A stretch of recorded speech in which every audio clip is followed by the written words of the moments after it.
En la posguerra, los huérfanos o hijos de presos políticos quedaron sometidos a la tutela del Estado, que ejerció por delegación el auxilio social, tal y como se establecía en el decreto del 23 de noviembre de 1940, que fijaba la protección de los huérfanos, y esto dejó a sus dirigentes las manos libres para entregarlos en adopción a familias afines al régimen. El auxilio social de la Falange fue la encargada de administrar la beneficencia y ayudas para la población infantil, la cual fue especialmente sensible a esta situación debido al alto índice de enfermedades infecciosas, al racionamiento dietético y las angustias derivadas del conflicto bélico y la posguerra. Sin lugar a dudas, los niños éramos los grandes perdedores. Habíamos miles de huérfanos, hijos de encarcelados y cientos de niños de madres solteras que sobrevivían ejerciendo las más peregrinas profesiones, desde vendedores de tabaco y el picado, la picadura procedente de colillas, al extraperlo de pan blanco o el trasiego de patatas, y que mal se alimentaban. Gracias al auxilio social, o haciendo colas en las puertas de los cuarteles esperando las horas de los ranchos, sobrevivieron muchos niños. Ello le permitió no solo controlar la población infantil y social, siendo uno de los pilares fundamentales del proceso de construcción del gobierno de Franco.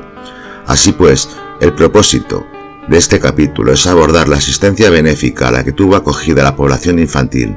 Para ello es imprescindible tomar el auxilio social de la Falange como eje vertebrador, en tanto que los efectos de la posguerra se prolongaron durante todo el primer mandato de Franco y se convirtió en la principal organización dedicada a administrar la caridad, como manifestaba dicho organismo. La situación de la mujer en la España nacional es la historia de una vuelta a la sociedad patriarcal y a un papel de sumisión que parecía olvidado durante el régimen republicano. La nueva España de Franco tendrá como objetivo la difusión de valores y pautas de comportamiento que para las mujeres tienen un significado ideológico y social muy marcado. La familia y el hogar serán sus principales ámbitos de actuación, sin olvidar las labores asistenciales. La extrema dureza en las condiciones de vida de los niños también se ponía de manifiesto en la doble beneficencia que recibían muchos niños acogidos en los comedores infantiles y en las normas de auxilio social que especificaban muy claramente que una persona solo podía recibir alimentos de una sola modalidad. Sin embargo, la ausencia de los productos más elementales hizo que muchas familias enviasen a sus hijos a los comedores infantiles o los internaban en los edificios llamados hogares. Este es el caso del Hogar Juan de Ávila, donde Auxilio Social recogía niños de diversos problemas de familia y paralelamente estos recibían los servicios de socorro. El hecho de que en algunos casos las condiciones sociales y económicas no mejoraron lo demuestra la permanencia de niños en los hogares hasta los 16 años de edad, cuando el límite, según las normas de la institución, se fijaba en los 12 años. En estos casos no salían de los hogares hasta que encontraron trabajo para su explotación. Las cumplidoras del servicio social dependiente de la sección femenina de la Falange eran las encargadas de realizar las tareas de supervisión en el hogar.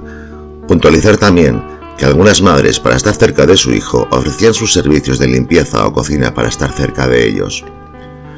La obra nacional sindicalista de protección a la madre y al niño tiene como objeto el amparo moral y material de la maternidad, la protección al niño desde el seno materno, la lucha con armas de higiene y de cultura contra la mortalidad infantil, la formación inicial espiritual y física de las nuevas generaciones y el afianzamiento de la vida familiar. Esta era la sección que simbolizaba como ninguna otra el paradigma de lo que era el auxilio social. Si bien su objetivo inicial fue la de asistir a los huérfanos de guerra, la máxima expresión de sus anhelos radicaba en la pretensión de fomentar una política demográfica para aumentar la población y fortalecerla de acuerdo con la doctrina nacional sindicalista para la gloria futura de la patria.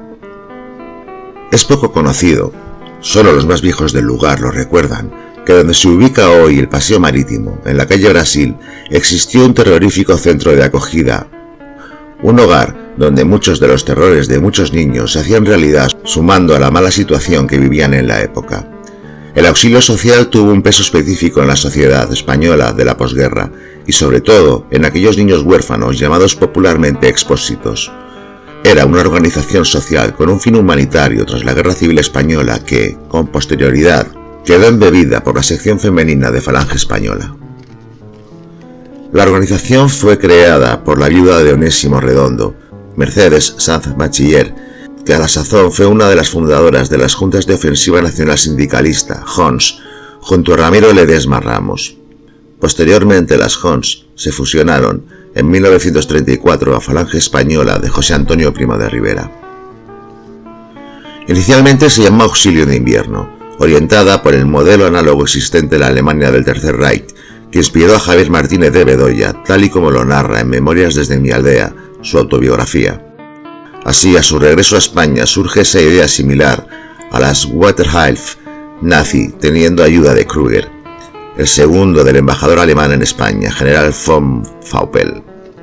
Así, en Cádiz este centro se llamó inicialmente Escuela Fermín Salgoechea, o La Colonia, y cuya estancia allí de muchos niños fue un auténtico infierno por el trato y las experiencias vividas. Con la emergente Falange Española de la época pasó a llamarse Hogar Escolar de Auxilio Social José Antonio Primo de Rivera. En su interior los días transcurrían como una auténtica disciplina espartana profalangista. Los niños vestían los colores oficiales, marchaban a paso marcial, cantaban canciones militares y fascistas. Eran educados para incorporarlos a sus filas y orientarlos desde pequeños a sus ideas fascistas. Algunos niños internos en aquel centro, quizás un poco más mayores, veían en aquello una auténtica tortura, lo más cercano a un campo de concentración. Para otros, era una forma de sobrevivir en una época tan dura, y para otros, una tabla de salvación. Sin familia, sin ayuda, sin recursos, aquella opción era la única para llevarse un trozo de pan a la boca, un colchón sobre el que dormir y un techo bajo el que vivir. Eran los llamados niños de nadie. El hogar por el auxilio social rendía cuentas ante la jerarquía de Falange Española, pero cuando la institución desapareció, los archivos de este centro se perdieron. Era el año 1977. Un testimonio de ello lo encontramos en un interno que estuvo allí desde 1969 a 1975. Su hermano también estuvo en el auxilio social, en el primer pabellón cercano al mar. De aquella etapa recordaba nuestro testigo que en verano los llevaban a Chipiona. Éramos pocos a los que nos mantenían allí hasta llegar el verano, donde las colonias de niños enfermos venían de Sevilla y Madrid a pasar los meses estivales, ya que se sabía que las aguas de Chipiona tenían un alto índice de yodo. Con la llegada de tantos chavales se hacía uso de los pabellones más grandes para alojarlos, Pabellón Sevilla y Pabellón Madrid, y los internos nos hacíamos cargo de algunos de ellos para llevarlos a la playa y pasar el rato acompañándolos.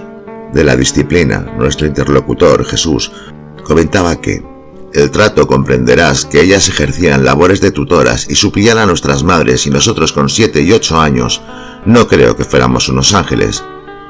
Así que seguro que algún cachete nos llevaríamos seguro. Y de su paso por otros centros similares recordaba cuando pasé a San Carlos, justo a 2 pasos del anterior, ya que estaban divididos por un simple muro de ladrillos y celosía con la blancura típica de la cal.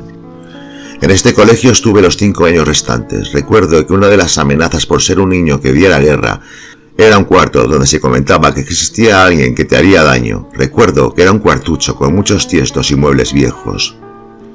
Pero el terror de nuestra infancia era el castigo en la sacristía. Dicho lugar contenía figuras de santos metidos en unas burbujas, espacio para conservar la policromía de aquellas obras, de cristal. Sí, recuerdo perfectamente cómo las monjas nos sacaron del patio con mucha urgencia una tarde de verano, ya que antes de pasar a dormir rezábamos en el patio frente a la escalera de acceso a los dormitorios. Aquello pasó muy rápido e intenso, y creo que no fue la primera vez que les gritaban: «¡Vamos, niños, rápido! ¡Adentro! ¡El demonio, el demonio!». Todos mirábamos de un lado a otro, pero lo peculiar fue mirar para arriba y ver una mancha irregular oscura que pasaba suavemente por encima del colegio, hasta perderse en el horizonte del mar. No podría precisar si estaba muy alto o muy bajo, pero la mancha ocupaba gran parte de la visión del patio. La verdad que muchas veces pienso si aquello fue una recreación o fantasía, inculcados por el terror que les entró a las monjas para que desalojáramos el patio.